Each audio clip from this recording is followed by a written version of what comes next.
this. You are lying. I caught the phone call. You told me about the dude. You're lying. You told me about the dude. Well, Mr. Dan say she told you the baby wasn't even yours. Thank you. Thank you. You didn't want to go to... Can I say something, Your Honor? Yes, you may, sweetie. You messed my life up. I'm gonna show that now. Because, huh? Take your time. I mean, I can't teach my son how to be a man. So. I will. This story begins with 3 kids, 2 moms, and 1 day. The 2 sons, Victor and Maurice, share the same mom. The mom told them Victor Medley is their father. He even gave Victor Jr. the same name as him. However, when these 2 brothers connected with Victor Sr., he claimed not to know them. Mr. Heron and Mr. Medley, you are here to prove to Mr. Medley Sr. that you are indeed his son. Yes, Your And Honor. say results of today's DNA test will force him to stop denying you. Yes, Your Honor. Victor Medley Sr. started by doubting the paternity of all 3 of these kids, which was too much to take for both plaintiffs, as this had affected their childhood. Which brought us to the relationship timeline. Mr. Medley told the court that after hitting it off with their mom and having a committed relationship with her, they heard rumors that she was cheating. How difficult your life has been without having a father. It affected me in life. Want to know why he wasn't in my life? Why would you give me your full name as a junior? Why would you sign my birth certificate? If you deny me as your child, it hurts me like all get out. The alleged father further disclosed that when the son's mom got pregnant, he talked to his pastor and told him to marry her, so he did. However, at that time, rumors of her cheating increased. He even went to audition for a band where one of the band members claimed to have slept with his wife, not knowing she was married. You claim you went to your pastor once you learned she was pregnant. Yes. And what did your pastor tell you? Do the right thing, make her an honorable woman. Basically, you married her even though you had doubts. Yes. You also claim you heard from another band member. Yes. Sadly, after the wifey passed, the defendant went full throttle with his denial. The only silver lining was the loving grandmother, who acted contrary to her son and was present for every milestone. She would tell them that it doesn't matter how their father acts because she knows they're truly her grandkids, and nothing can change that. When his mother died, he was nowhere in our lives before then. His mom came down for Christmases, birthdays, everything. Gave us and she everything. treated us like we was her grandkids. When she told us no matter what your daddy say, you guys are always gonna be my grandkids. And that hurts me so much to hear this man sit here in this courtroom and lie to you like that. Miss Johnson was also in the courtroom because she believed Mr. Medley was her father. She says she grew up all her life doubting her paternity until she asked her mother who her father is, and she gave her Mr. Medley's name. So, can the DNA test resolve the problems this family is having? Mr. Medley Sr., you are not her father. Okay. Mr. Medley, what are you feeling now? I don't know. I thought she was my daughter. Mr. Hill has brought Miss Harris to court because he doesn't believe he is her son, Diamond's father. He says he has petitioned the court for years and was never granted permission for a DNA test, but he has finally established reasonable doubt. Ms. Harris, you state that Mr. Hill was insecure and jealous when you dated. Yes, Your Honor. And you argue that Mr. Hill and your son are the spitting image of one another, and you are convinced he is Tamon's biological father. Yes, Your Honor. So, Mr. Hill, you're paying $50,000 in child support. Yes, Your Honor. To Miss Harris, these allegations made no sense from the start because she didn't sleep with anybody else in the time that they were together. However, Mr. Hill refused to believe the lie because she confessed to sleeping with someone else when they briefly broke up once. Why would he manufacture these doubts? Because the alleged claim person that I supposed to slept with, he was my friend. Excuse my me, mother Your Honor. knows him and everything. We broke up at least about 6 times. And He's a actually, lie. maybe the next to last time we broke up, she got mad at me because I couldn't go on a trip with her. And when the birth certificate part came, the alleged father claimed that he was too naive and signed the certificate out of best intentions and paid so much money in child support, not knowing if Damon was truly his. I paid over $50,000 $1,000 in child support, not knowing what to do, who to talk to, who to lead me and guide me in that right direction, telling me, don't sign the birth until, since you have these doubts, don't tell, you need to find out if this is really your These child. doubts just came. You never had doubts. Different You are occasions. amazed, happy because this was your first child. Up next, Miss Harris's mother takes the witness stand next and angrily asks Mr. Hill if he's crazy. She says it's laughable that Mr. Hill is doubting Tammon's paternity when the kid looks exactly like him. She says she knows for sure her daughter did not cheat at that time, and Tammon is surely Mr. Hill's son. You need to be ashamed of yourself. Are you blind, Chris? Are you blind? I'm not blind. Do you see him, Chris? That look exactly like Do you see him, Chris? Well, your daughter shouldn't have Your been other with somebody children do else not telling me look what like to you. do. You need to have them on paternity court back in front of this judge, because he looks like you, they don't. Tammon's grandmother testified all she wanted was for Mr. Hill to have a relationship with his son.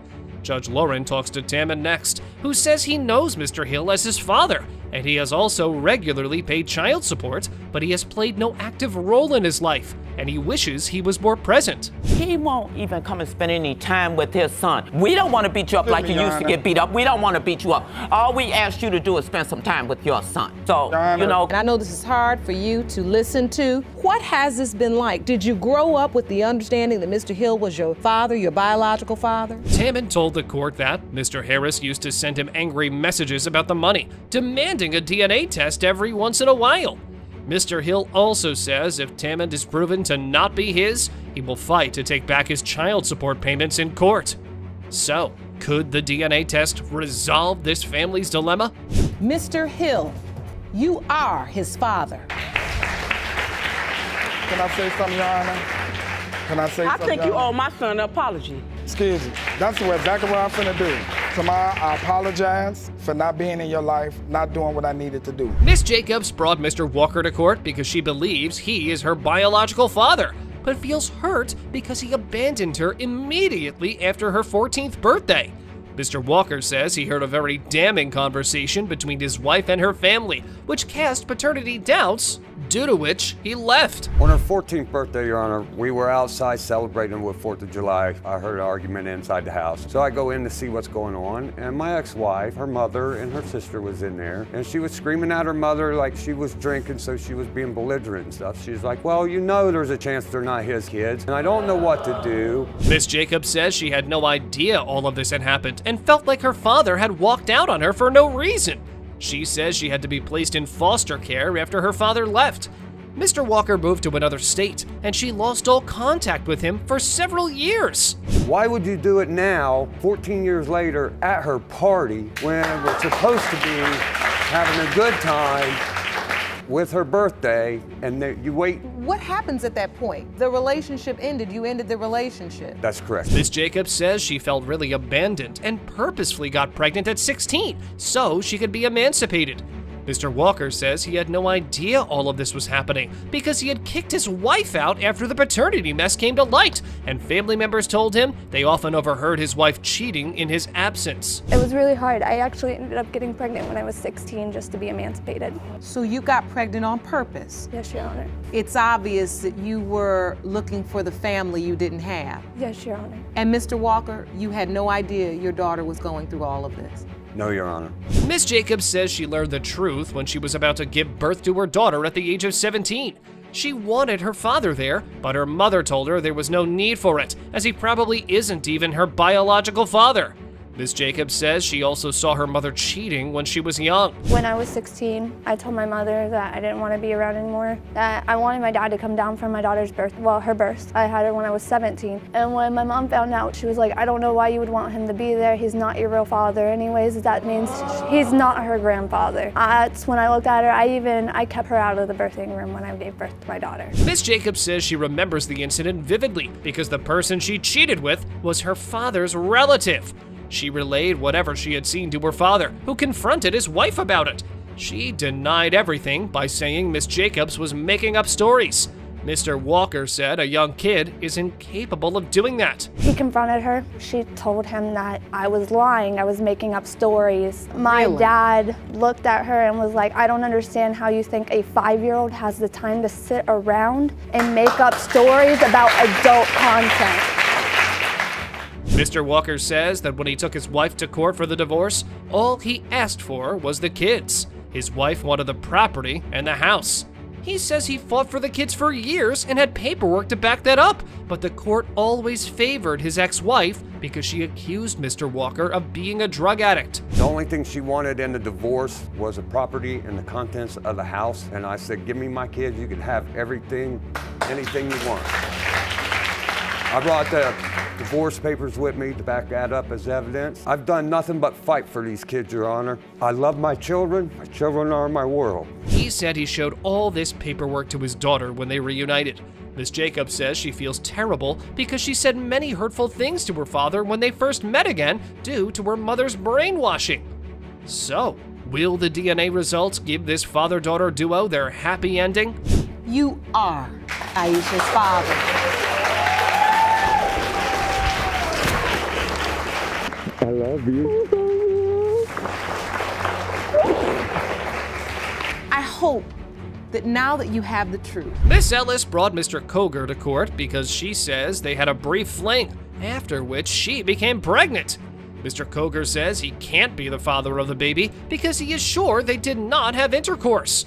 Judge Lauren is very confused by this and asks him to explain the situation. Ms. Ellis, you claim you had a brief fling with the defendant 3 years ago. Soon after, you ended up pregnant, and now you hope to prove that he fathered your 3-year-old son, Zamarian. Yes, Your Honor. Mr. Koger says he and Miss Ellis were friends and would often talk on the phone. He says one time they were hanging out when things started heating up and they decided to take it to the bedroom. However, before the act could begin, Miss Ellis expressed that she had vaginal discomfort and did not want to have sex. When we met, we were cool, we would talk on the phone, laugh it up, stuff like that. So it came to the point where she wanted to come over and stuff like that. So she would come over, we would hang out. Over the next course of time, we ended up being home alone. There's nothing wrong with her, there was nothing wrong with me. We both was attracted to each other and came about where, hey, might want to go upstairs and, fool around, mess around or whatever. Miss Ellis says that's not how things happened. They began having sex despite discomfort, but later on, it began hurting too much, so she told him to stop, and he did. She says this goes to show that he could be the father of her baby. Judge Lauren says both parties believe something different happened. We were alone, we was watching a movie at the time, we was eating, chilling or whatever, and then, we started, talking about sexual stuff or whatever. We went upstairs. As he said, he got undressed, I got undressed, and I was like, okay, it hurts. And he was like, you want me to stop? So I was like, no, you can keep going or whatever. So he kept going, and so I was like, okay, now it's starting to hurt a little too bad now. Can you stop or whatever? Judge Lauren asks Miss Ellis how she knew she was pregnant. She said she was out shopping with her mother when she blacked out. She was rushed to the hospital where some routine tests were done, and the nurse came back with the results and told her that she was pregnant. Miss Ellis was in shock and couldn't believe the nurse. So we're walking to a shopping mall or whatever, and next thing you know, I passed out. And I had to be rushed to the hospital. I woke up, I'm in the hospital room, I'm not knowing, what's going on, what to do. And so a nurse came in the room and she was like, okay, you had passed out, we feel like you had a heat stroke, so we're gonna give you some fluids and everything, draw some blood to see what happened. Mr. Koger said he found out about the pregnancy through Facebook. Miss Ellis had posted pictures of herself pregnant, and he messaged her to ask if there was any chance the baby could be his. Miss Ellis said she didn't want any drama as she was seeing someone else at the time, so she said no. I had only told him and my mother, those were the only two people that knew I was pregnant. Nobody else in my family knew. He didn't know. Nobody knew I was pregnant. But Mr. Koger didn't even know? No. So, Mr. Koger, how did you find out about the pregnancy? I found out via Facebook. Oh. Facebook. And I have my ultrasound picture. Miss Ellis says she also had unprotected sex with someone else the week before she slept with Mr. Koger. She says she didn't want him involved as her boyfriend at the time wanted to take the baby's responsibility. Judge Lauren says the biological father still has the right to know. So, what are the DNA tests going to say? You are Zamarian's father.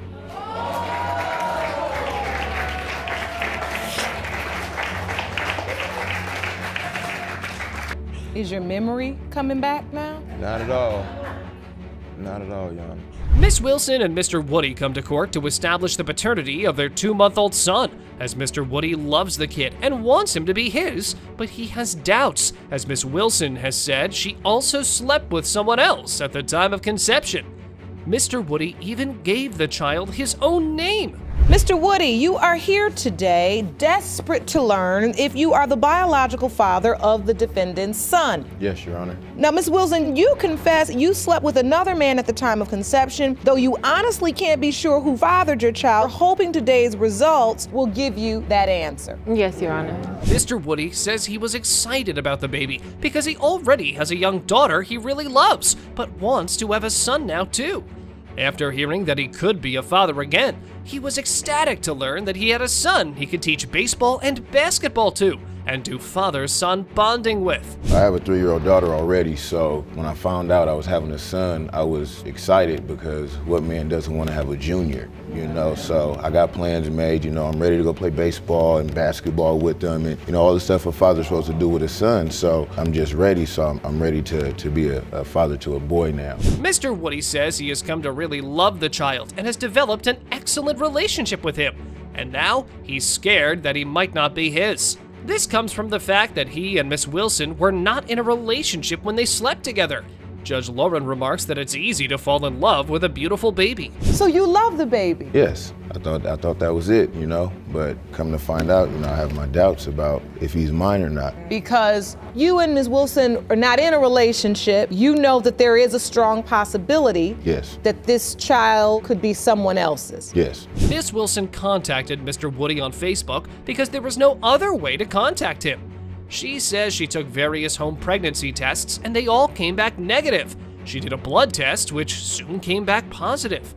Miss Wilson says she was very shocked as she didn't feel ready to have a baby. I was walking down the street with my friend. We were drunk and we were going up to the store. He was in an apartment complex, with his daughter in a stroller, and he said, "You're cute." And I was like, "Oh, you're cute too." So we walked to the store and we walked back to my friend's house. We had intercourse. Okay. Mr. Woody says his girlfriend was the one responding to Miss Wilson's texts, so he didn't even know for some time that she was pregnant. He then shows Judge Lauren some text messages from Miss Wilson, which indicate she was threatening to take him to court when breaking the pregnancy news. I have a couple of pieces of evidence, and I got the picture of me and my son, and I have the messages from Facebook. I'm pregnant, so I hope you know we're getting a DNA test when the baby's born, and I'm hitting you up with this child support. I'll see you in court. As read. That's your first? You're Hello. gonna be a father? Hello. Way harsh, Miss Wilson.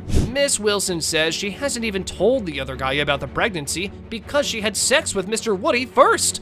Judge Lauren says the order of intercourse doesn't matter as long as both events occurred in the period of conception.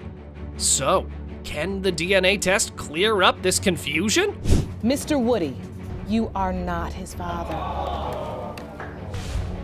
What? Jerome, will you please have her sit down? Was that the point where you never asked, you never mentioned it? Yeah, but why should I have to ask who my father but is? But it would, yeah? Why? Right, you don't. Why do I have to ask that? You damn devil, use God. I'm the devil, man. You're the devil. You're the devil. You don't Do you realize that you just stood in this court and called your daughter a devil? Step into a courtroom drama like no other, where a web of secrets and doubts unravels. Miss Taylor stands resolute, driven to prove the paternity of her daughter, while Mr. Thompson remains steadfast, claiming a bond that's lasted 14 years. The gripping tale unfolds, revealing the tumultuous journey and a DNA result that may prove the impossible. You are here to prove to your ex, Mr. Thompson, that he is not your 18-year-old daughter's father. You say he's accusing you of disappearing and hiding your daughter, Miss Turner, for 14 years. Mr. Thompson, you claim you've always known Miss Turner was your child and searched for Miss Turner for 14 years. Miss Taylor unveils a secret affair that casts a shadow of uncertainty over her daughter's paternity.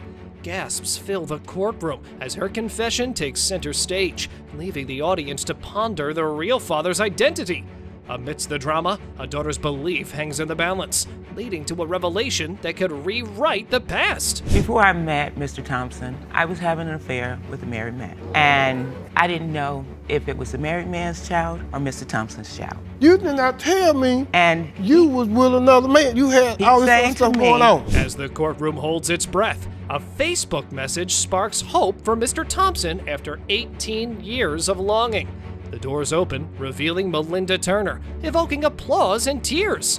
This poignant moment marks the climax of their emotional journey, filling the room with a mixture of anticipation, joy, and relief. 2012, my mom informed me that Mr. Thompson was my biological father, and so I kind of formed a relationship with him. Before 2012, who did you believe your father was? I didn't have one.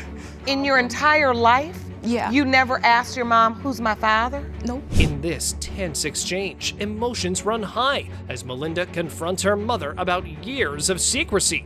The weight of the unspoken truth hangs heavily in the air, while Melinda grapples with her mother's intentions. The courtroom watches with bated breath, eager to witness the unfolding of this deeply personal confrontation. I was at the point where you never asked, you never mentioned it. Yeah, but why should I have to ask who my father is? But at the end of the day, me as a mother, it's my job, regardless of however I get beat down, I was protecting you. The way you protected me was not in the right way. In a pivotal moment, Mr. Thompson's emotions swell as he holds the photo book containing precious memories of the daughter he's never known. The courtroom is hushed, absorbed by the significance of this reveal. As Miss Taylor offers her apologies, the weight of past decisions hangs in the air, leaving everyone on the edge of anticipation. Is there anything else you'd like to say to your daughter? Honestly, I just apologize to both of you for going through all of this, and I feel like I should have did more early on, and I just didn't. That's why we're here now. The DNA results defy all expectations, revealing a truth that seemed improbable. As Judge Lake announces the outcome of the case, the weight of the moment is palpable. Tears flow as reality settles in, and the courtroom shares in the emotional journey of Mr. Thompson and Miss Turner.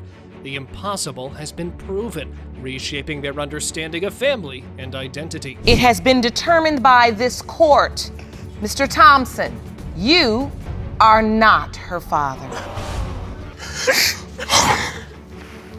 I'm so sorry. Hold on to your seats, folks, because today we're diving into a DNA mystery that's about to unravel in ways you won't believe. Meet Miss Myers and her mother, Miss Madrigal, as they embark on a quest to uncover the truth behind Miss Myers' biological father. 13 different men? How will the DNA result prove the paternity? It seems impossible. You have brought your mother, Ms. Madrigal, to court today because you claim she has no idea who your biological father is. You say your mother gave you a list of 13 possible men. You admit to having a laundry list of potential fathers, but hope today answers your daughter's lifelong question. Hold on tight as tensions escalate to an explosive clash between Miss Madrigal and her daughter Samantha. Accusations fly, and emotions reach a boiling point.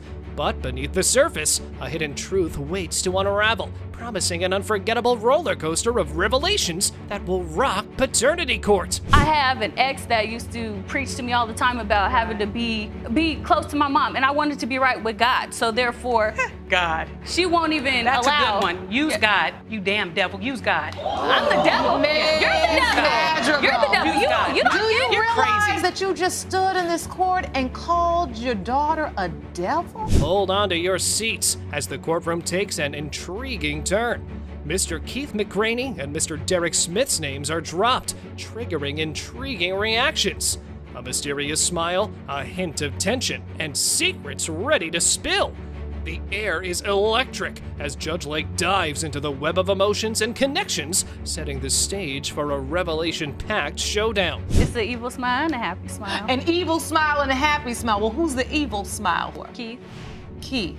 So I take it we don't care for him. I don't like him. Why do you feel that way? He's just inappropriate with me. And when I'm at the airport, he's talking about how sexy I am. You're beautiful, so I mean, what's that, maybe a compliment? Miss Madrigal's friend at Mr. McCraney's house turns out to be the same person from Samantha's earlier testimony. Aha! And the intrigue deepens as Samantha recounts her teenage meeting with Mr. McCraney and a startling revelation about his girlfriend's child. It's a puzzle of relationships and revelations that'll leave you on the edge of your seat. When is the first time you remember meeting Mr. McCraney? I was 13 and I was going into 14. Your mother, Ms. Madrigal, stated that you spent the weekend at one of his girlfriend's house. I stayed the night over with him and his girlfriend and her kids. Yes. Come to find out that one of her kids was his child. Tensions escalate as emotions explode, revealing deep-seated pain and resentment. The confrontation takes a gut-wrenching turn as past wounds resurface between Monica and her mother. With raw honesty, they clash over identity, responsibility, and love. Their passionate exchange exposes the heartache beneath the surface, leaving everyone gripped by the intensity of their struggle. I don't know why you're crying. Because I shouldn't have to go through this. I'm 26 years old with my own kids. It doesn't I shouldn't matter have to go because through I'm this your mama and I'm your daddy, and that's what I've been. So No, you're not my daddy. You ain't my mama. You can save it. You can save it. You can tell these people what you want. They don't live in my shoes. I raised you, so all this other doesn't even matter. I would die for you, so stop the rest. Tension fills the room as possibilities loom. 2 tested, 11 remain. Is it even possible that one of the 2 of them is the father? Hope hinges on Monica's paternity. The envelope opens, hearts race, but the truth stings. Amid tears, bonds remain unbroken. Love triumphs even as disappointment settles. It has been determined by this court that you are the father. There it is. Did you faint, Mr. McCraney? They must have got their tests mixed up You or are something the father. backstage. There's no way. They must have got their tests mixed up or something. A high-stakes battle begins as $21,000 in child support debt hangs over Mr. Whistler. A son's paternity, shrouded in doubt, fuels the fiery dispute. With a mere $70 left after garnishments, he seeks liberation from the burden. But Miss Frazier's cool demeanor belies a hidden truth. You claim you currently owe almost $21,000 in back child support Yes, Your Honor. for the defendant's son. Miss Frazier, you admit you've always known the plaintiff may not be your son's biological father, but acknowledge he's been held financially responsible for him. Yes, Your Honor. Amidst the emotional turmoil, a pivotal moment arises. A birth certificate, a last name, and a father's pride. Mr. Whistler reveals the weight of the past, recounting the pact they made. Yet, the truth unravels. Another man's involvement. A shocking revelation that shakes the foundation of certainty. You told me if I wanted that kid to have my last name and I wanted to claim him, I would be there for the birth. Yeah. And I was there. That's and why I you got did your it. last name. And then it come out a little while later that you had been sleeping with this other man. You knew. Yeah, at 6 months after birth. In a new twist, Miss Owsley, Mr. Whistler's fiancée, steps into the spotlight armed with crucial evidence about the daunting implications of unpaid child support. The threat of jail time looms over the conversation, casting a shadow of uncertainty. The stakes have skyrocketed as the web of consequences expands. So your concern is your fiance could go to jail for failure to pay child support. Yes. And I've seen them take people for less than the $21,000. I see them go for $5,000, $6,000. And it's just not right, you know, for me to be in this position because of this lady. Miss Frazier reveals the complexities of arranging visits between Mr. Whistler and their son, Dallas. The tension escalates as accusations fly, painting a vivid picture of a strained relationship. But amidst the chaos, one question lingers. Why was access to Dallas so tightly controlled? The puzzle pieces of their fractured connection begin to fall into place. I have traveled over 300 miles to come and see him, and I would call. At your convenience. I would call and ask Miss Frazier, could I come by and see Dallas when I get there? Sure. Then when I would get up there on my way over, I would call and say, I'm on my way. Oh, we're somewhere else. We ain't at home. We can't do it today. In a riveting moment, Dallas, the young man at the heart of the dispute, steps into the courtroom. All eyes are on him as he faces the truth about his parentage. The weight of his decision to reveal his beliefs hangs in the air.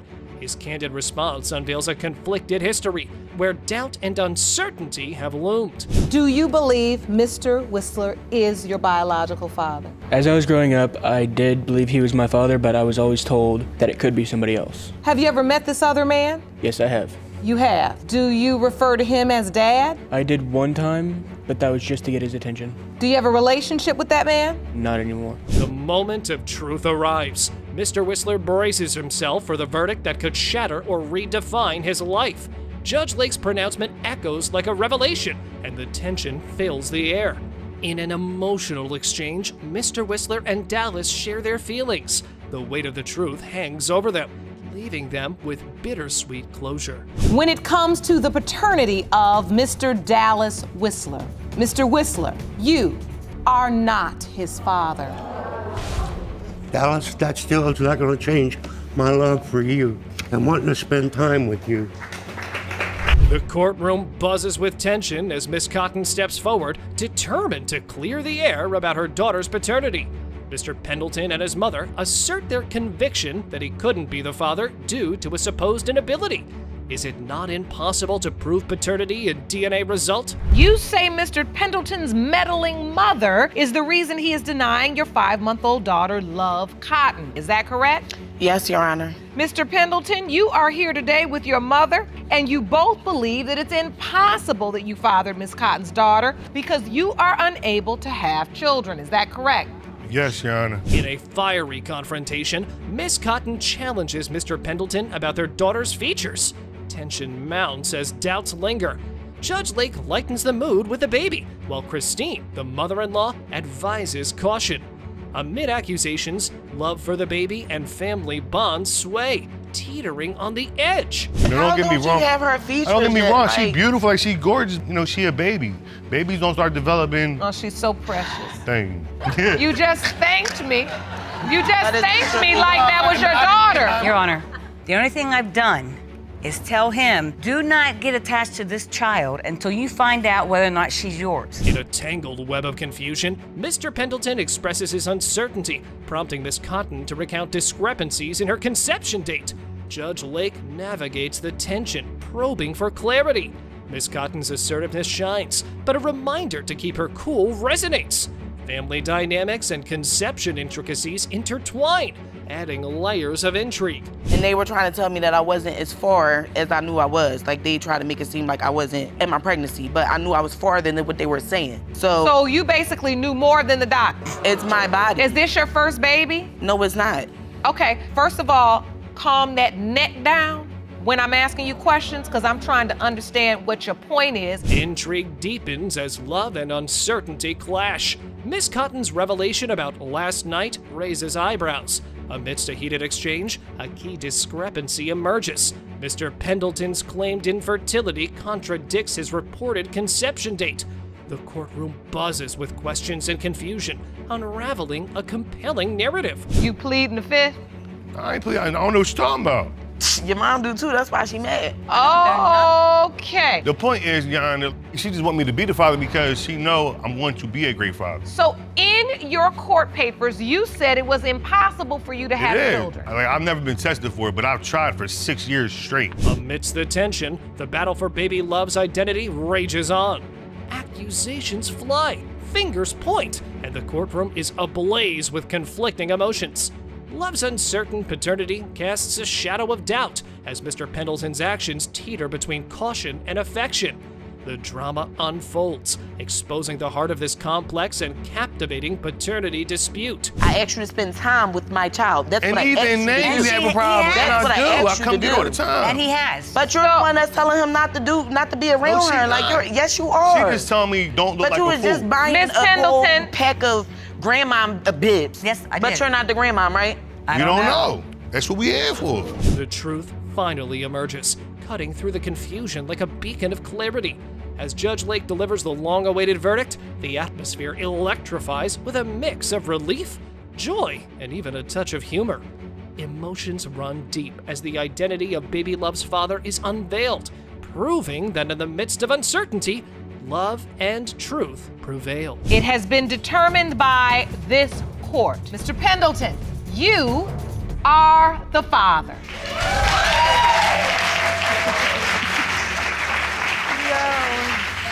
Congratulations.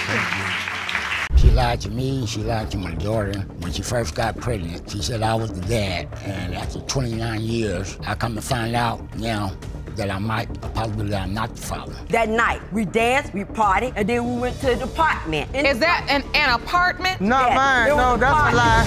A father was out to save his relationship with his daughter. For 30 years, Mommy Davis maintained one truth, but now she believed another. And Miss Wandick got stuck between two parents. A good old paternity fight. Here we come. Miss Wandick, you say you are stuck between your parents. And after believing the plaintiff was your father, you now are confused by your mother's new claims. Is that correct? That's correct, Your Honor. Life was good for 29 years or so. And then bam, it wasn't anymore. Mr. Haggerty was quite upset with the baby mama. He called her a liar, and the daughter agreed to that claim, as the two of them were now stuck in paternity limbo. She lied to me, she lied to my daughter. When she first got pregnant, she said I was the dad. And after 29 years, I come to find out now that I might, a possibility that I'm not the father. You've raised this beautiful young woman, and you've thought of her as your daughter and nothing else. For the whole 29 years, yes, Your Honor. Well, Mommy Dearest apparently had a change of heart after all these years. Guess she wanted to rip the skeletons out of the closet, and so she did. And she wasn't shy with the words either. But Miss Wandick proved she was her daughter after all as well. For her to be saying that he's just a playmate when from jump you led this man to believe that he was my father the whole 29 years of my life. That's not fair to me.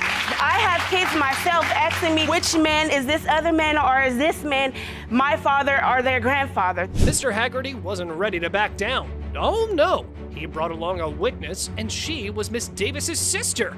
But she was here supporting the claim of the plaintiff. Now that's interesting. My sister called me and she said I'm pregnant, and she told me that Craig was Marzella's father. Mr. Haggerty. Mr. Haggerty. She said it? She said it. She didn't name anybody else? She didn't name no one else but Craig Haggerty. She looked just like him. She looked just like this man. Better buckle up, people. We're in for some wild turns. Miss Wandick met a random stranger who claimed he was her father at 19 years old, and that man was still in her life. She didn't believe him initially, but after a while, she may have started to. But most interesting was the fact that the plaintiff had no idea about this development at all. I had a boyfriend and he had a girlfriend. Was your boyfriend the gentleman that came to Miss Wandick, your daughter, crying? Yes. Marzella was already conceived in my belly when I was playing with Mr. Haggerty. Did you tell Mr. Haggerty that he was your daughter's father? Yeah. This was getting us nowhere. Unless Mommy Davis sheds light on how the heck this all became this complicated, Miss Davis was young and was already in a relationship when she met Mr. Haggerty, and he was too, apparently. Let's hear their story. How does Mr. Haggerty get into the equation? Question, because I'm gonna explain it to you, Your Honor, because I wanted a baby by Mr. Haggerty so bad I had 4 miscarriages. I put Nicole on him, but I know who the father is. Mr. Haggerty came too well prepared, it seems. It was witness after witness. This time, she was Miss Wandick's sister, and she wholeheartedly believed the defendant to be her sister. She showed pictures of them and was visibly emotional and shaken by all of this. Miss Wandick is your sister. Of course I do. She looks like my dad. She looks more like my dad than I do. That's all I've ever known. Like when we were young, we dressed alike.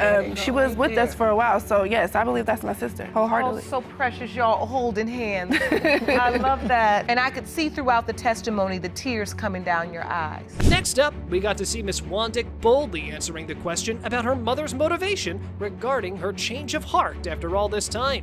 And that led to some emotionally packed drama right in the middle of the court. Other than that, she hasn't said anything about this other man being my dad. So why you haven't been said something if that wasn't what it was about, if it wasn't about the money, why would you say that? What was your motivation? What drove you to finally say it after all those years? I felt guilty. It's all right. It's all right. It's too emotional and too many lies. This paternity saga had gone on long enough. Too much was on the line here. Years of love and affection, and all the lies and dishonesty. Let's give these guys what they truly came here for, shall we? Mr. Haggerty, you are not the father.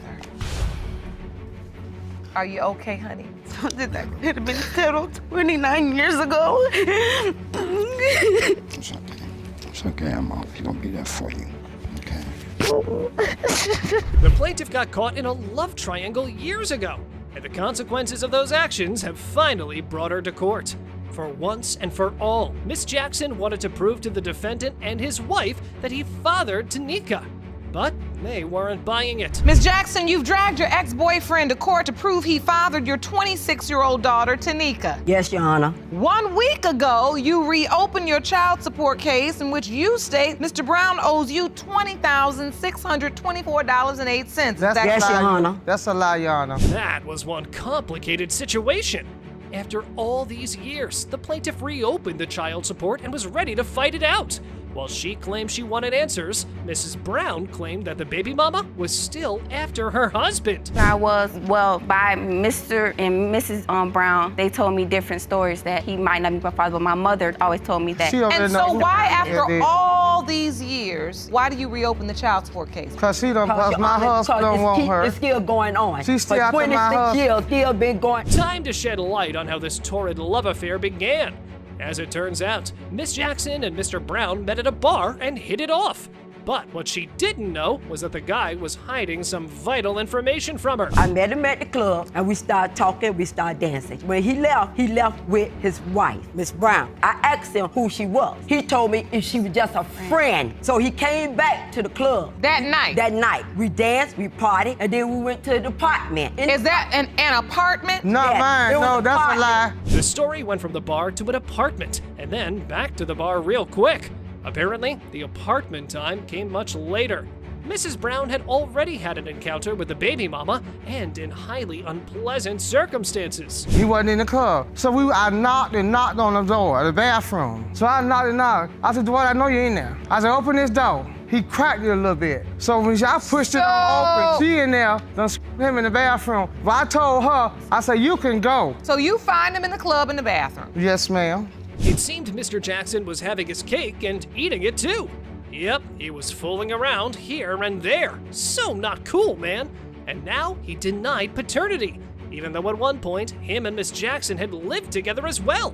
With all this information, the daughter had enough and gave them a piece of her mind. Were you sleeping with both of them without protection? Yes, Your Honor. So why do you deny that Tanika is your daughter? I've seen too many things happen. One morning, I thought she was at work. Come to find out, she was out with another man. Messy, and even more messy. That's what this situation was. The constant back and forth pattern that the baby daddy was pulling was bound to have drastic consequences, and soon it did.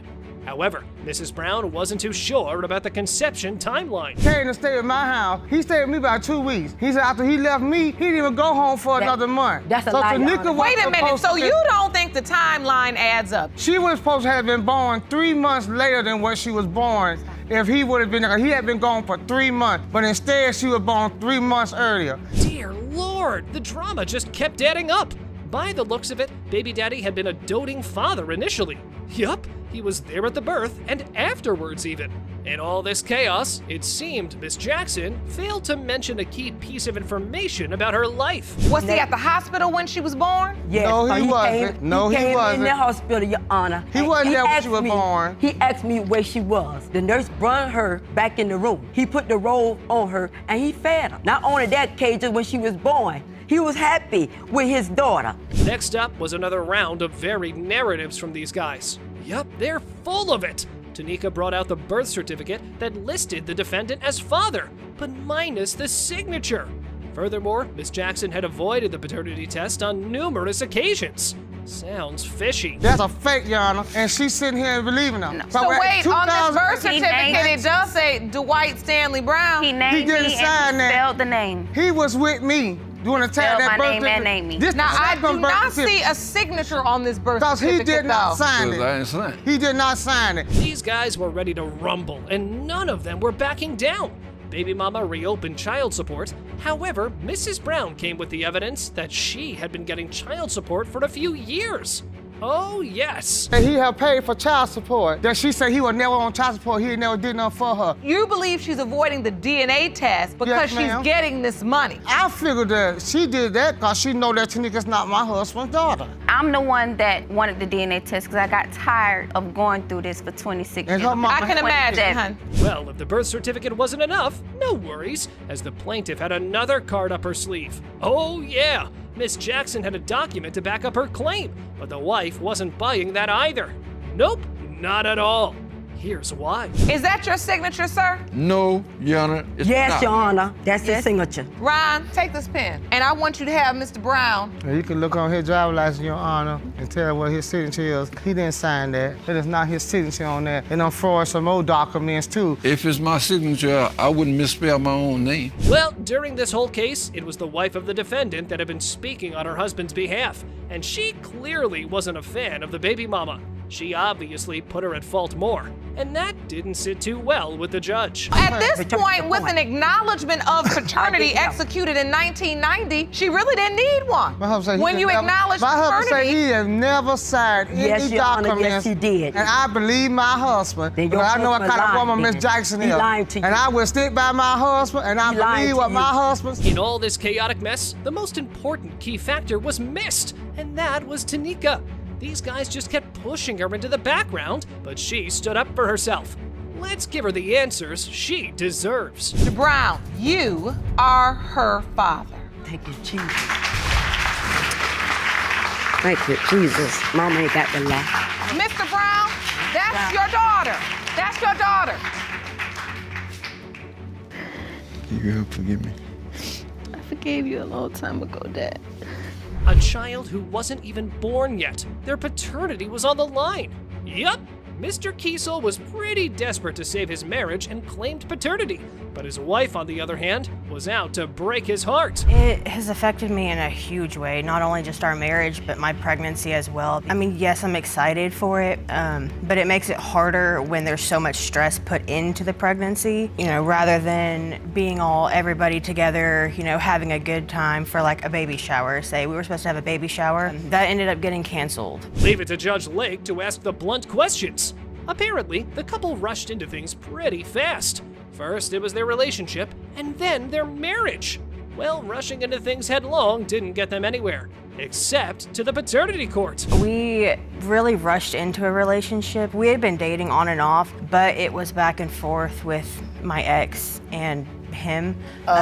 We both have broke up a couple times over while we were dating. And then when we got married, I just feel like we might have got married a little too young. Rise and shine, conception calendar, rise and shine. After crushing her husband's heart, Miss Kiesel went to the emergency room to get tested. Now, here she got the conception window, and the dates she had been intimate with both guys were just smack dab in the middle of it. Okay, I got a conception day April 1st at my first. It wasn't really a doctor appointment. I had started spotting. So we went to the emergency room to confirm that I was even pregnant because we just had a home test done. So April 1st, I went to the emergency room. And did they give you your conception date? Yes, they did, Your Honor. It was March 8th. Now, both these guys were pretty positive on these dates. Baby mama was definitely having fun on these dates. However, she only recalled the fun with the ex. Yup, she had no memory of being intimate with her husband. Ouch, now that's gotta hurt. You believe the child is not his. You hope it is, but you believe it is not. I have strong doubt, Your Honor. You do? Yes. And that's because? The conception date. I honestly don't remember, Your Honor. The only reason I remember the ex is because of it being on the day of the car wreck. And then you remembered you'd also had sex with him 2 days before. Yes. The heart wants what it wants, I guess. Mr. Kiesel desperately wanted this baby to be his. So much so, he had a list of similarities between him and the kid. One of these was the clubfoot. Even though Judge Lake clarified it through the doctor, baby daddy was still holding out hope. But have you been honest with yourself about these feelings you've had thus far? I want the child to be mine. I believe the child is mine. But I do know for certain that there is a very real possibility. I understand the possibilities. I want this child more than anything. We had been trying for a child and we finally got it. The baby daddy was suffering. The baby mama wasn't able to enjoy her pregnancy. The baby who wasn't even here yet had their whole life on the line. Now that's just too much to handle. So without further ado, let's get on with the results. It has been determined by this court. Mr. Kiesel, you are the father. I know that has to feel good. I'm sorry. From where I sit is so fake. I mean, it really is irking me because what you're acting like is so fake, macho nonsense. The whole house smells like sex, Your Honor. Oh. Miss Foster has brought Mr. Fields to court to prove he is the father of her 17-month-old daughter, Sienna, who has serious medical needs. She wants him to pay the child support. Mr. Fields is sure he's not the father and says he has proof. Does he really have proof? Or is he just shamelessly trying to avoid financial responsibility? He came to the hospital probably about 4 times, but when he was there, it was just to have relations with me. Nah, I think that's a lie, Your Honor. What happened the first night? She came to my house, you understand? She had bought some new shorts. I was trying to be respectable and I asked her, do you want to go in the bathroom and change your clothes? She tells me no. Miss Foster claims to be practically a virgin before her involvement with Mr. Fields. Judge Lake and Mr. Fields question the validity of this statement. The shameless moment in the court arises when Miss Foster explains that she considers herself practically a virgin because she did engage with intercourse with someone before Mr. Fields, but did not, quote, finish the act. I was practically, before him, there was some What's other guy. practically? There was How some can you other be guy. practically a There was virgin? some other guy That's before him, and I impossible. don't count that as a partner. What Oh, does yeah, when they made practically a us virgin? Practically mean it didn't go all the way. You had intercourse with someone previously, but you did not finish the act. Yes. Mr. Fields claims Miss Foster tried to get his phone number by texting his family. Judge Lake questions why this is odd if Miss Foster believes he is the father of her child.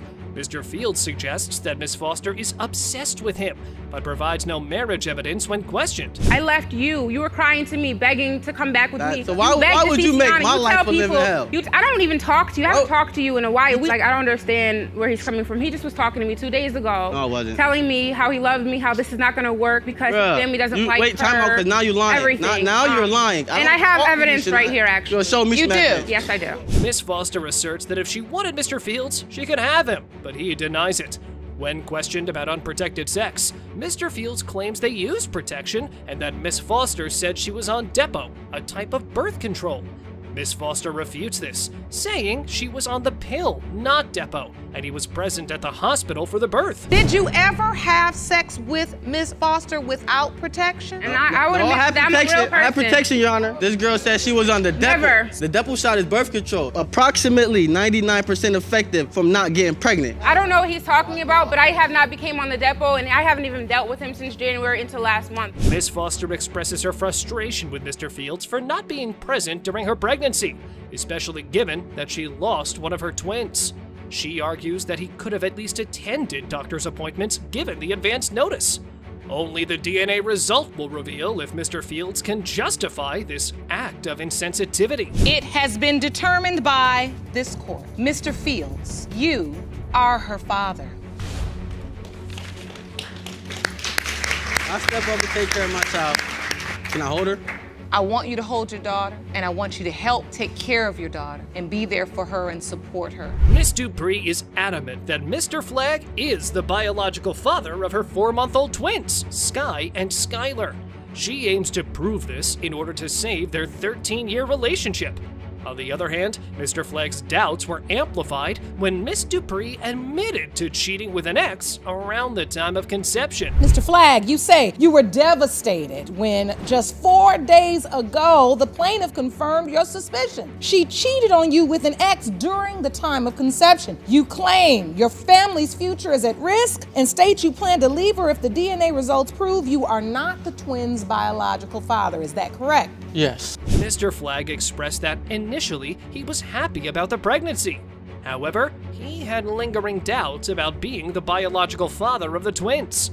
Interestingly, Mr. Flagg suspects Miss Dupree was pregnant even before she did, warning her around her birthday on October 15th to avoid partying because he believed she was pregnant. I feel like I might be the father. Did he express this feeling to you when you told him you were pregnant? Yes, Your Honor, but he was telling me I was pregnant. I didn't even know I was pregnant, and I didn't believe him. I just, wouldn't believe him until I took the test, and that's when I thought. He's the one told me, and he was having a morning sickness and sleeping and eating. He told me.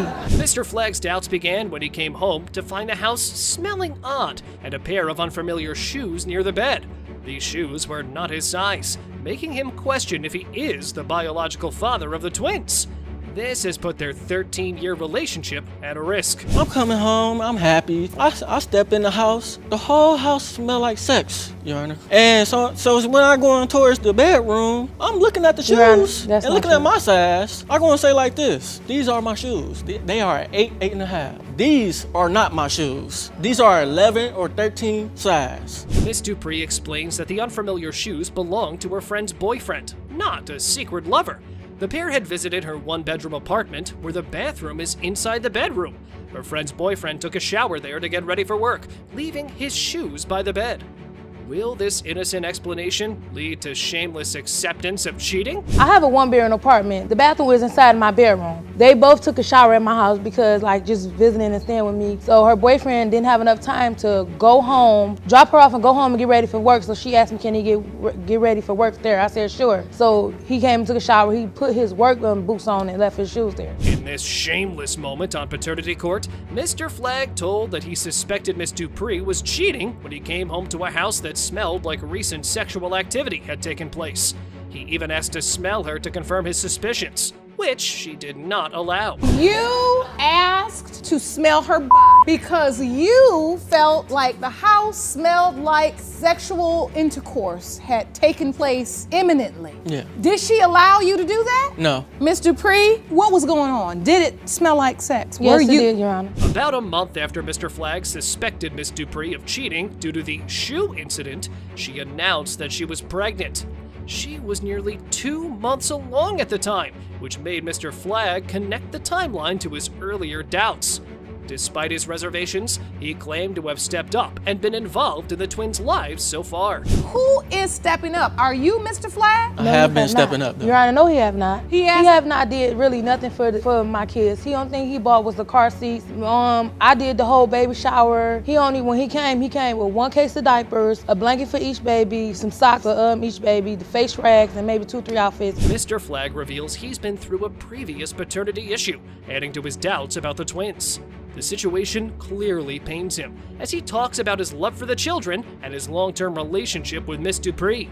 The emotional stakes are high, and the DNA results could end their 13-year relationship. Mr. Flagg, you are their father.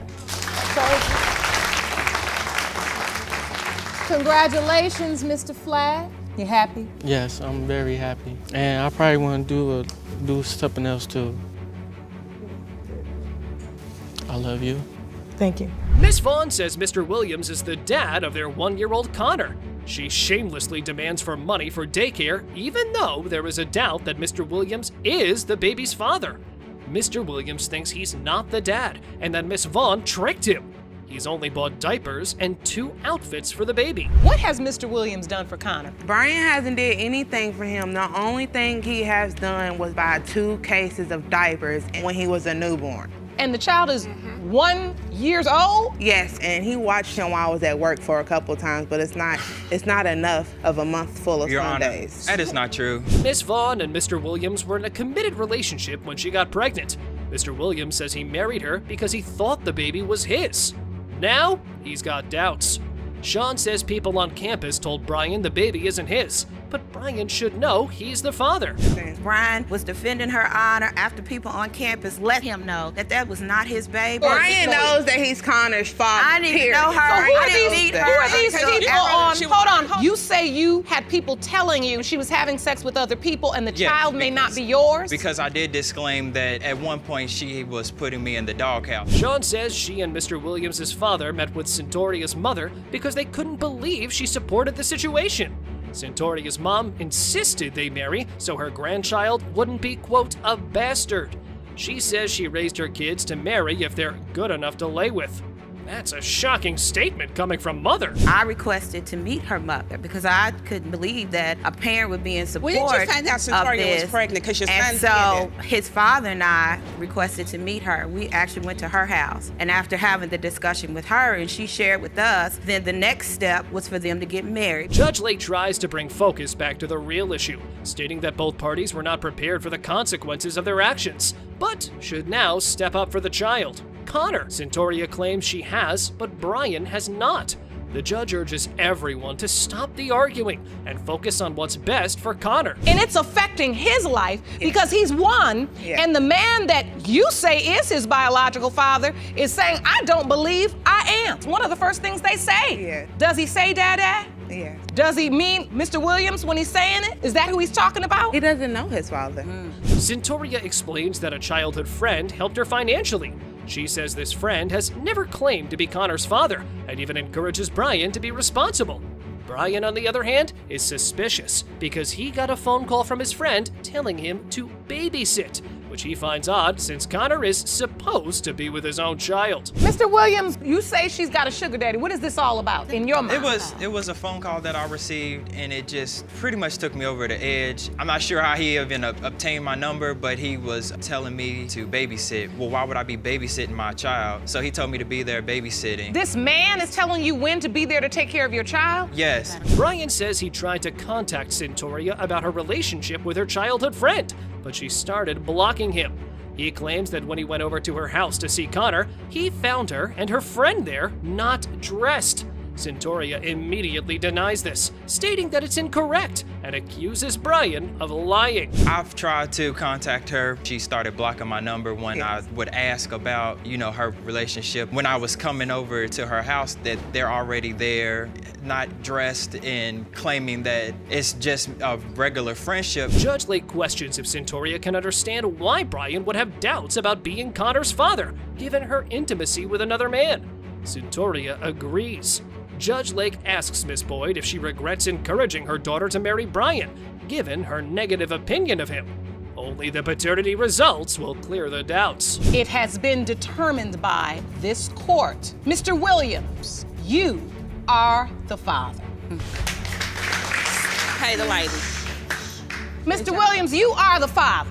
Yes, Your Honor. You're gonna have to raise that child together. You're gonna have to help be responsible for him, care for him. Mr. Lassio, who was in court, wants to prove that Mr. Abbott is the biological father of their 7-month-old daughter, Aubrey. She hopes proving this will save their relationship, which is currently fraught with trust issues. On the other hand, Mr. Abbott says he plans to leave Miss Lassio if the DNA test shows he is not the father. I was ready to go.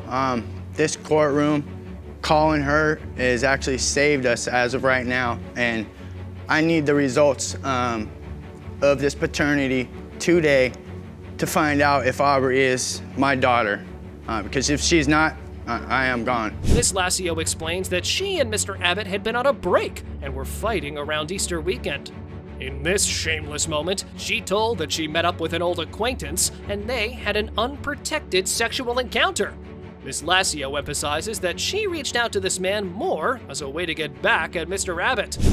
Jacob and I had just recently gotten back together. We were on a little break. We were supposed to have this great Easter weekend and go camping and everything. And I don't remember why we were fighting, but we were in an argument. And I was hanging out with one of my friends and I reached out to another guy. And whenever I reached out to him, we ended up hooking up. And then I was back together with Jake. Miss Lassio says that ever since she admitted to her one-time indiscretion, Mr. Abbott has been suspicious and constantly tracks her via GPS.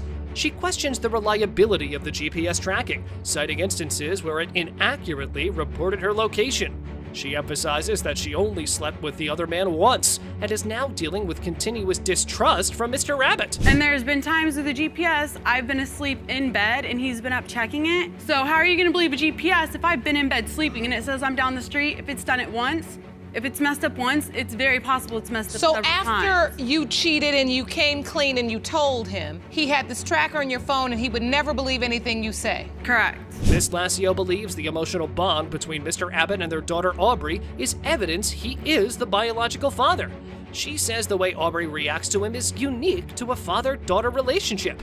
Mr. Abbott acknowledges the connection, but remains uncertain due to the close timing between the conception date and Miss Lassio's indiscretion. I know there's step-parents out there that have great relationships with their children, but the bond that they have together, when he walks in the room, the way that she crawls after him first, her dad will look down at her and pick her up. That's not something a step-parent or anyone in the world can have. That's only a father and daughter relationship. That's their bond. Mr. Abbott was there for the birth and doctor's appointments, but didn't sign the birth certificate. He had doubts about being Aubrey's biological father because of Miss Lassio's past. They decided to wait for a paternity test to make it official. So, what did the paternity test hold? It has been determined by this court. Mr. Abbott, you are not her father. I'm so sorry. He told me, that's a white man's baby, and walked out of the hospital room. What? Because she came out like really like. That's how she came out. She didn't look like that. She been in the womb. It's funny and pathetic because you can sit there and act like, oh, poor victim me, but you guys could have done a paternity test a long time ago. Instead of way a long time ago. Miss Sims is suing her mother and alleged father, Mr. Johnson, for paternity fraud. She claims inconsistencies in medical history between her daughter, and Mr. Johnson's family suggest he's not her biological father. She feels embarrassed and deceived after 36 years of believing otherwise. Ms. Sims, you say your mother and your alleged father intentionally deceived you for 36 years by claiming that Mr. Johnson is your biological father. Is that correct? Yes, Your Honor. Mr. Johnson admits to always having had doubts about his paternity, but never shared them with Miss Sims. Miss Sims feels embarrassed that both parents kept the possibility of another biological father hidden from her. Her suspicions grew when she was diagnosed with lupus in 2001, a condition not present in Mr. Johnson's family history. How has your relationship changed since this paternity issue has come to light? I've always known there was some doubt, but I never mentioned it to her because I didn't see any reason for it. Maybe she has less trust in me now, but it doesn't affect the way I feel about her. You say you feel like she may have less trust in you. Yeah. Miss Sims felt the need to get to the bottom of her paternity mystery, especially after her lupus diagnosis raised questions about her family medical history. She first approached her dad, Mr. Johnson, about the issue to avoid insulting anyone. Surprisingly, Mr. Johnson admitted that there could be a chance she's not his biological father. What do you say to your mother when you get this information? Well, I actually talked to my dad first because, you don't ever want to, insult anyone or anything like that. And I actually talked to my dad about it. My dad kind of was like, well, yeah, I kind of agree that there may be, a chance that you're not mine. Miss Smith and Mr. Johnson clarified the nature of their relationship, revealing they were never a couple. They both worked as cab drivers and met at a cab stand where they struck up a friendship. Despite getting close enough to share problems and enjoy music together, they never took their relationship to a romantic level. There's another possibility. Yes, there is a possibility. And so, what's your relationship? How did you two meet? We both had the same job. We were cab drivers. When you're idle, you sit on a cab stand until you get a call. And we happened to be on the same cab stand at the same time. Miss Smith found out she was pregnant 2 to 3 months after her sexual encounter with Mr. Johnson. She informed both Mr. Johnson and her then partner about the pregnancy. Judge Lake pointed out that Miss Smith must have realized at that moment she was facing a paternity question, leaving the identity of Miss Sims's biological father uncertain. Did you know she was in another relationship at the time? Yes, I did. That's why it took me so long. Oh, that's why you didn't try to have sex with her sooner, but then this day after the shower, all bets were off. Yes, ma'am. Yes, Your Honor. Miss Sims reveals that her birth certificate doesn't list Henry Johnson as her father. Instead, another man's name is there. Growing up, it wasn't a big deal for her since she and her siblings all had the same last name, given by their mother. But the DNA result reveals the truth. Mr. Johnson, you are the father.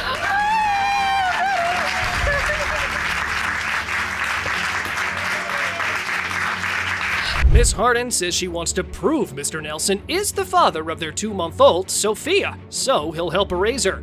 Mr. Nelson is sure he's not the dad and claims he knows the real father. Ms. Harden says he offers no help with the baby. Ms. Harden, you have opened your case today in hopes of saving your relationship with the defendant. You say, due to a misunderstanding, he is now denying your 2-month-old daughter. You are certain he is the father, and once proven, you want his help raising your daughter. Is that correct? Yes, Your Honor. Ms. Harden felt alone when she found out she was pregnant. She didn't think Mr. Nelson wanted kids, but admitted embarrassingly that she still had unprotected sex with him. Her family background is troubled, with absent parents and an uninvolved grandmother. She felt Mr. Nelson was someone who listened to her, filling a void in her life. Tell me what happens when you find out you're pregnant. At first I panicked because I didn't know how he would respond. He didn't seem like the person to want to have a kid. He didn't seem like a kid person. That's true. So why were you having unprotected sex with this young man and you didn't think he was the kid type? And why are you following behind him? Mr. Nelson didn't sign the birth certificate for the child. Ms. Harden claims he intentionally left his ID at home to avoid signing. Mr. Nelson confirms he did it on purpose due to doubts about paternity. He even brought an exhibit to court to outline his doubts. The couple had moved to Arkansas and gotten their own place. So you came there to support, but in your mind, you were like, this isn't my child, so I'm not signing the birth certificate. Yes, Your Honor. No, that's not what happened. What happened? When we were on the way to the hospital, I called him multiple times and said, hey, make sure you grab your ID. You need your ID to sign her birth certificate. He left his ID at home on purpose, bought an empty wallet. Mr. Nelson reveals that Ms. Harden and another man, John, previously had sexual relations. Nelson's doubts escalated when he found text messages between Ms. Harden and John after they returned to Arkansas. Just 3 weeks after finding these texts, Ms. Harden announced she was pregnant.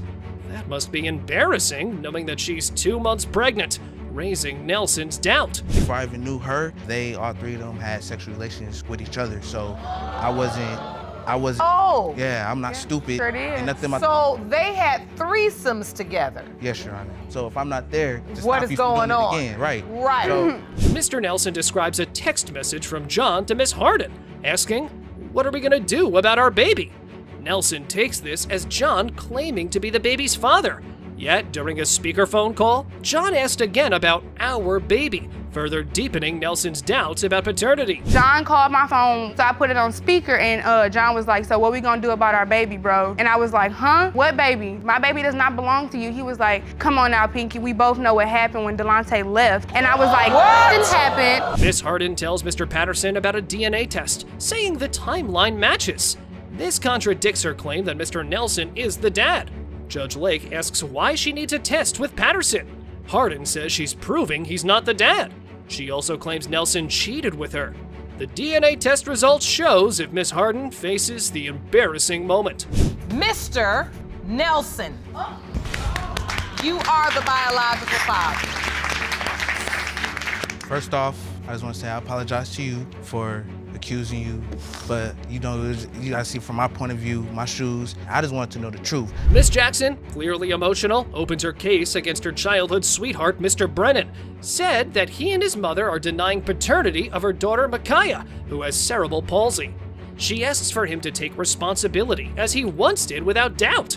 Mr. Brennan claims to have evidence that he's not the father, and even suggests he knows who is. Ms. Jackson, you and your mother opened your case because your childhood sweetheart has now become your adulthood nightmare. You say the defendant denying your daughter Micaiah. You say you need help because your daughter has cerebral palsy and you want the defendant to man up. Mr. Brennan admits to having doubts about being Micaiah's biological father, but claims he was initially involved in her life.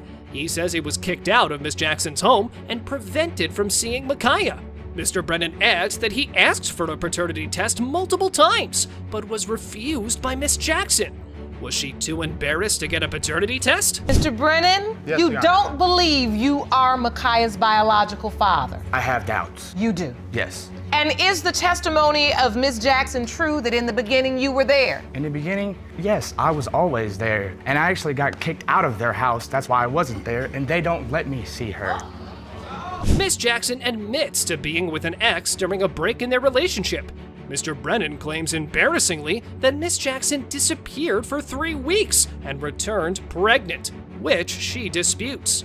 He also says he had ongoing doubts because he felt he was continually cheated on, an accusation that Miss Jackson counters by claiming he also cheated on her. During your pregnancy or at the birth, did he ever question paternity? He did. He did? He did.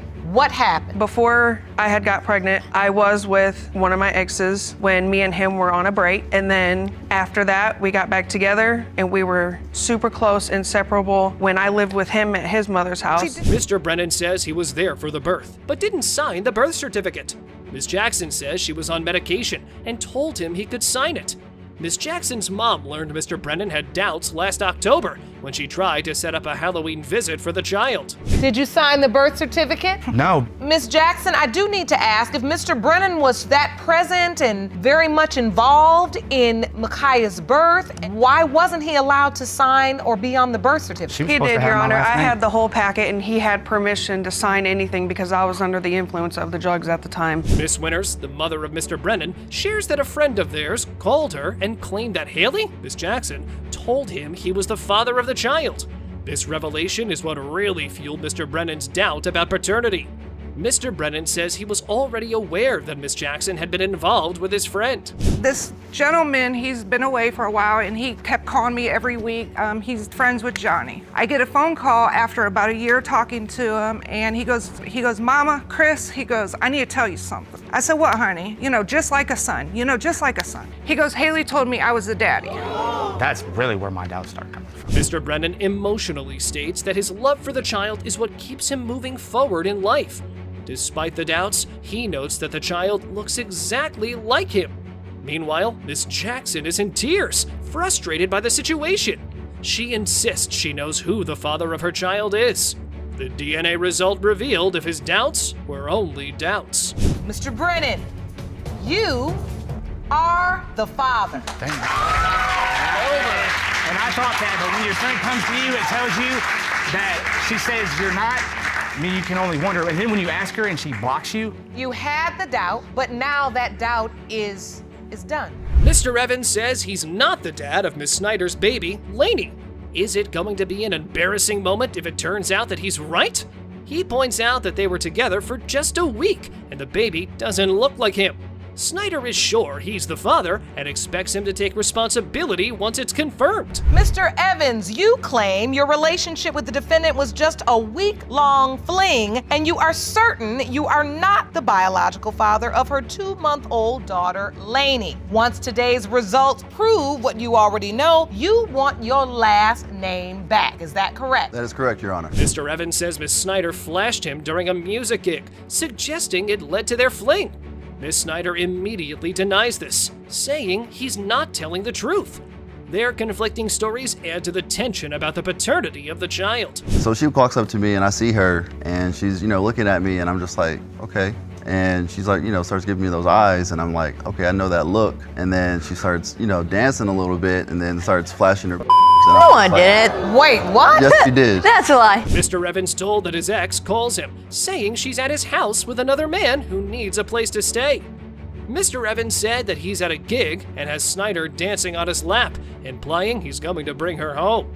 They both end up going to Mr. Evans's home. Just know that I'm like, at this point in time, there's this girl dancing on my lap right now, and I'm bringing her home. You didn't say that part. Oh my God! You didn't say that part. I did too say that part. You just said. I told you what happened right after that, right after I got off the phone. So now listen, you end up going home together. Yes. Mr. Evans ends up in a complicated situation at home involving both Miss Snyder and his ex. A tug of war starts over him, and he tries to settle it by saying there's enough of him for both women. The court is left stunned. So you go from playing the drums to being in the bed with Miss Snyder and your ex. Yeah. I'm scared to ask Jerome. But what happened? I think you know what happened, Your Honor. Judge Lake criticizes both Mr. Evans and Miss Snyder for not using protection, highlighting the irresponsibility on both sides. Mr. Evans clarifies that they were intimate multiple times, including before he left for a week-long trip to Colorado for work. The couple acknowledges the lack of precaution. I can't move on from this point until I say, now you know you don't have no business playing drums out there on the street, then coming back home with some woman and not using protection, and you don't have no business coming home with him and not using no protection. Yes, sir. I understand that Was that the only time you were intimate, Mr. Evans? No. Mr. Evans expresses doubt about being the biological father because he feels the baby doesn't resemble him. He told that during the pregnancy, he had initially accepted the child as his own due to the timing and the unprotected encounters. He later questioned Ms. Snyder about the possibility of another man being the father, but only after seeing the baby. When I saw the baby, I was just like, are you sure she's mine? Because she don't look like me. She don't have my features. She doesn't, her nose is like more flared and mine is like more round and like she doesn't really like have my eyebrows. And I have like a widow's peak that you can't really see. It's kind of faded, but I just got a haircut. Ms. Snyder provides the timeline of her sexual encounters, emphasizing that she was only with Mr. Evans during the window of conception for baby Laney. She confirms that she had relations with another man later in April, but argues that the conception must have happened around late March to early April. Did her statement match the DNA results? Mr. Evans, you are not the father. You were right, Mr. Evans. You are not her biological father. I'm sorry, I know that wasn't the result you thought you were going to get today. Have you informed this other man that he could potentially be the biological father? Told him. Me and Mitchell and I did not finish. There's your dad! There's your dad! In the case of Casey versus Ewing, Edwards. Get ready to uncover the most astonishing truth in a riveting saga of paternity. In a world where two men are entangled, the search for the real father becomes a thrilling mystery. Join us as Miss Allen fearlessly confronts Mr. Levant, who denies fathering their 6-month-old daughter. Can she triumph? Let the suspense build. Why do you think he's denying the baby? Because of his girlfriend, of course. His girlfriend telling him lies. The girlfriend tells him lies? Yes, Your Honor. Like what? No, I don't. Telling him that the baby don't look like him. That baby too light. My baby do not too light. Just because I have to like dirt. Hold on to your seats as this ex-lover's in a dirty fight. It's heartbreaking for a wife to discover her boyfriend's betrayal, but there's more to this tale. Miss Allen claims she had no clue about Mr. Levant's existing girlfriend and children. Was she deceived? The plot thickens. We was together 2010. Y'all never was together. No, yes, we was. Over the phone? Okay, first off, I wasn't talking to you. Okay. So wait a minute, I want to understand the nature of this relationship, It was Ms. a Allen. long-distance relationship. They only talk over the phone, It was a long-distance relationship. You lived in one state, he lived in another? Yes. Here's the twist. The plaintiff is certain Mr. Levant fathered her baby, despite admitting a dalliance with Mr. Mitchell. She believes the encounter with Mitchell was incomplete, while with Levant, it was conclusive. Even the defendant confessed to his girlfriend about the potential pregnancy. The plot deepens. Why are you so sure that Mr. Levant is your child's biological father when you admittedly slept with Mr. Mitchell as well during the window? Me and Mitchell and I did not finish what we did. Me and Jerome and I finished. Miss Allen, who knows the pain of growing up fatherless, desires the potential baby daddy for herself. But is she breaking a family? Levant's infidelity speaks volumes. Brace yourself for an emotional dilemma of love, loyalty, and justice. Will true justice prevail? The stakes couldn't be higher. And why are you so upset now? Because he denied my child. He needs to stand up for a place to be her daddy. I grew up with no daddy, so I know how it feels. So I want my daughter to have her daddy with her. It's a hard life. It hurts me a lot. It really does. Hold your breath as we watch the reveal of a startling revelation. Despite Mr. Levant's denial, messages paint a different picture. On Valentine's Day, he professed his desire to be a father to Layla. Did fear lead him to lie in court? The truth will leave everyone astounded. Prepare for the ultimate shock. Those text messages are fake. That was not I don't fake. know. That's not me. It wasn't, Your Honor. How the heck do I send That's a not picture me. to myself and text myself? That's his number. So you believe she fabricated all of this? Yes. The time has come to unravel the truth and ignite an explosive climax.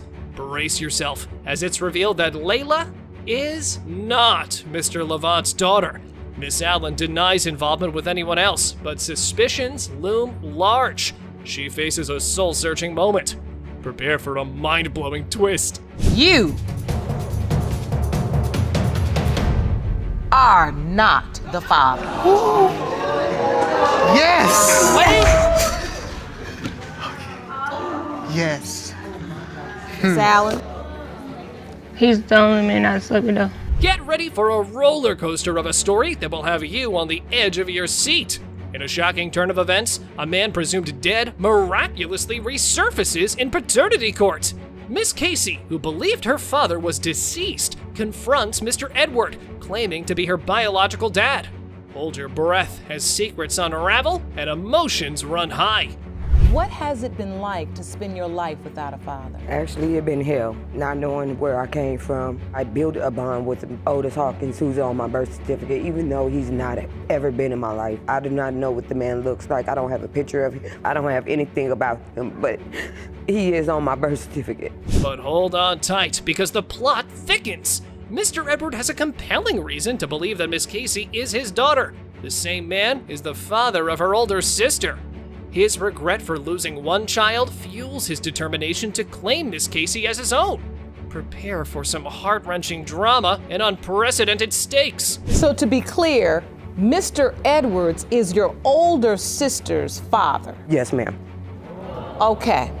Mr. Edwards, you weren't in your daughter's life or Miss Casey's life, am I correct? Correct, Your Honor. So you reached out to her on social media. I was looking. Prepare for an emotional journey as Miss Casey's deep-seated grudges and missed opportunities come to light.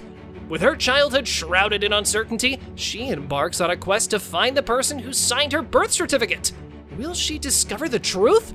The weight of blame she carries seems unjust, adding a layer of intensity to this captivating tale. If you had the opportunity to speak to him, what would you have said? It would be like a dream come true, like what anybody would love to meet Jesus. I would love to meet him. It would be amazing.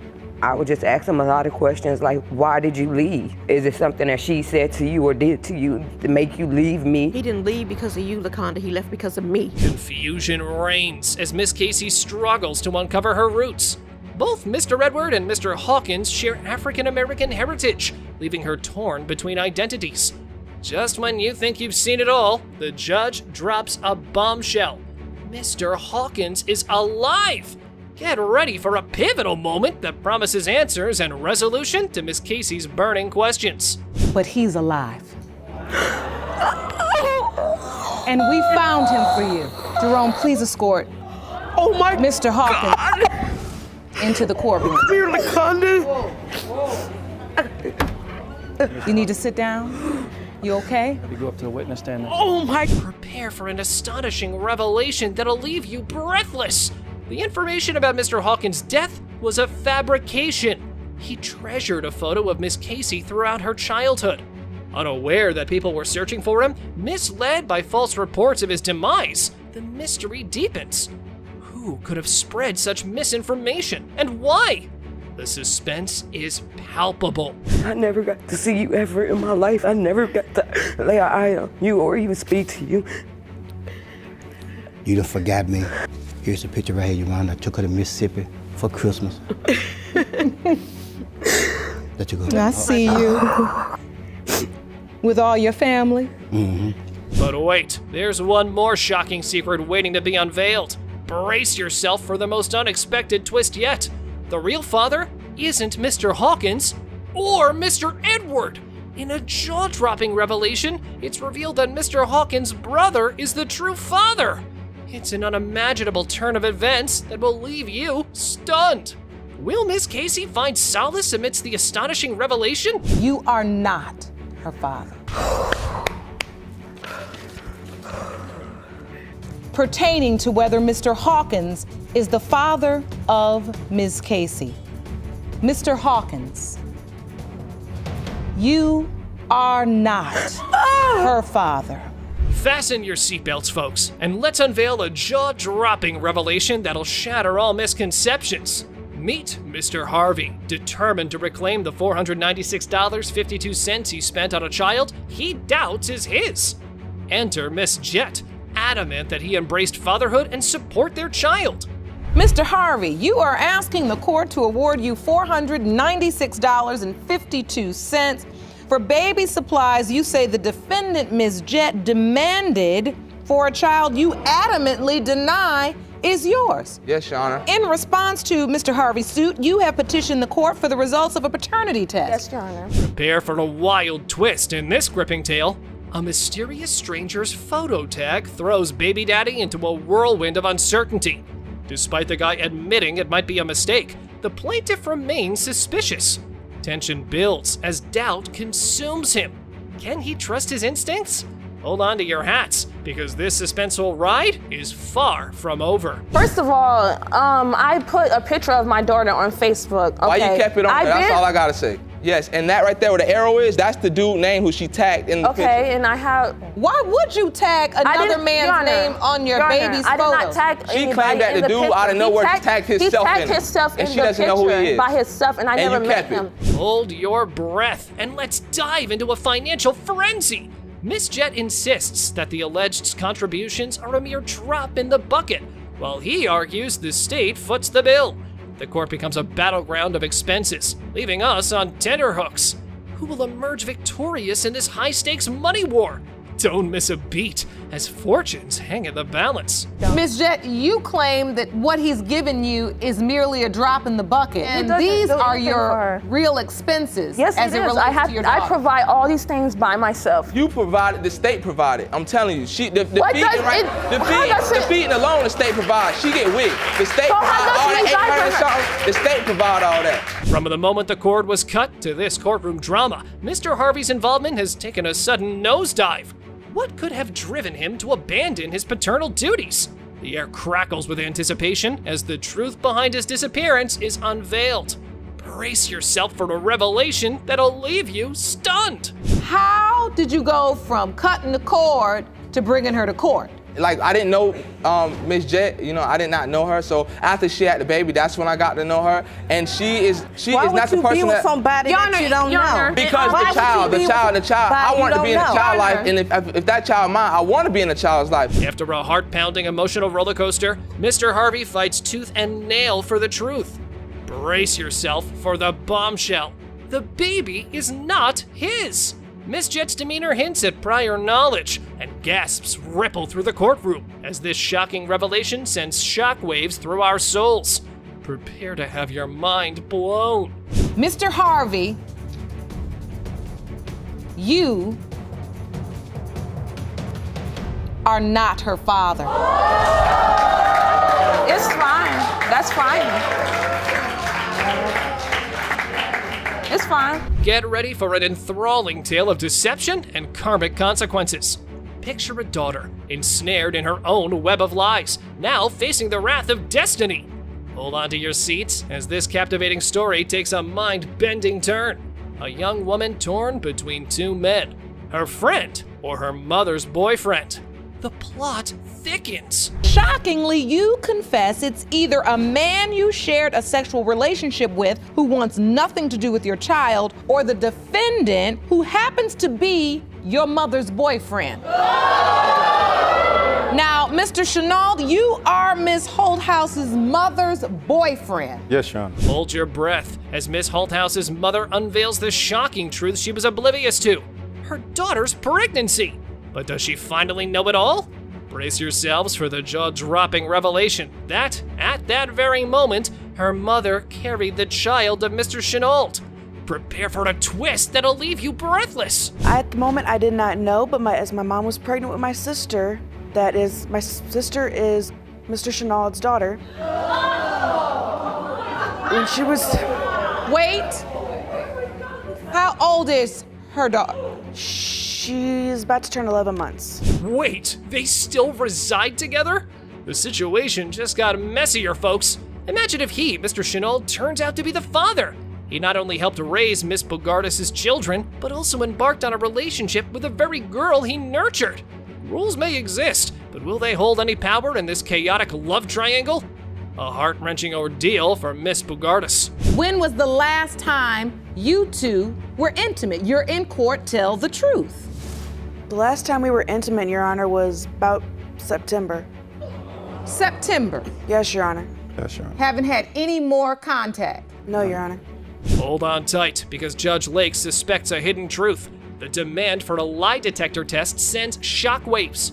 Why the hesitation if they claim to have parted ways since September? Their refusal speaks volumes, implying a lingering mystery between Miss Holthouse and Mr. Bugardis. Brace yourselves for more revelations in this exhilarating roller coaster ride. Moving on. So, Miss Holthouse, are you nervous about these results? Yes, Your Honor. Are you hoping he's the father? Are you hoping he's not? No, Your Honor, I really don't hope he's the father. You hope the other guy is? Honestly, no, because he wouldn't turn out as a good father. You don't want anything to do with him. Prepare for a jaw-dropping twist, my friends. Miss Holthouse refuses to acknowledge either man as the baby's father. But fear not, Mr. Chenault is off the hook. A sigh of relief for Miss Bugardis amidst the turbulent affair. Yet amidst this dramatic circus, one thing remains clear. Counseling is imperative for this peculiar family. Get ready for a thrilling ride. Mr. Chenault, it has been determined by this court. You are not.